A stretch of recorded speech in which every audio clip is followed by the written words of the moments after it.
కళ్యాణ్ జాతీయ రాజకీయాల్లోకి రాబోతున్నారా? పిఠాపురంలో జరిగిన జనసేన పార్టీ ఆవిర్భావ సభలో తన మనసులో మాటను చెప్పకనే చెప్పారా? పవన్ సుదీర్ఘ ప్రసంగాన్ని ఆద్యంతం పరిశీలించిన రాజకీయ విశ్లేషకులు మాత్రం అవుననే అంటున్నారు. పవన్ జాతీయ రాజకీయాలకు తొలి బీజం పడిందని ఘంటాబద్ధంగా చెబుతున్నారు.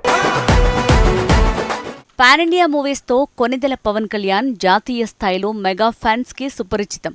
ఇప్పుడు వైబ్రెంట్ పొలిటికల్ లీడర్గా కూడా ఆయన దేశ ప్రజలకు మరింతగా దగ్గరయ్యారు. ఏపీ రాజకీయాల్లో పడిలేచిన కెరటంలా పవన్ కళ్యాణ్ దూకుడు మీదున్నారు. అంతేకాదు, తాజాగా పీకే చూపు జాతీయ రాజకీయాలపై మళ్లిందన్న బలమైన టాక్ వినిపిస్తోంది. తనకున్న సినీ ఇమేజ్తో పాటు జాతీయ భావజాలాన్ని ఆసరాగా చేసుకుని జాతీయ రాజకీయాల్లో వెలుగొందారని చూస్తున్నారా అన్న చర్చకు తెరలేస్తోంది. దానికి కారణం లేకపోలేదు.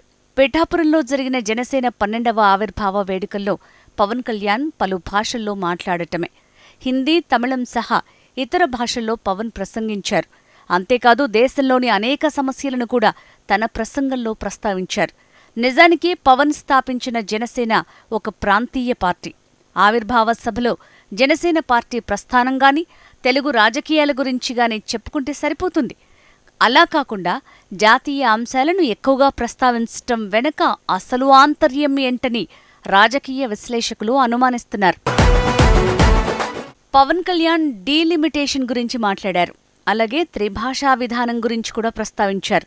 బంగ్లాదేశ్, పాకిస్తాన్లలో హిందువుల మీద జరుగుతున్న దాడులను కూడా తన ప్రసంగంలో ఎత్తి చూపారు. అదేవిధంగా ఇప్పటికీ 25 ఏళ్ల క్రితం జరిగిన గోధ్రా అల్లర్లపైన విశ్లేషించారు.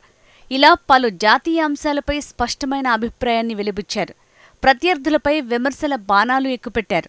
ఈ ప్రసంగమే పవన్ జాతీయ రాజకీయాల మీద తనదైన ముద్ర వేయాలని చూస్తున్నారా అన్న చర్చకు తెరలేస్తోంది.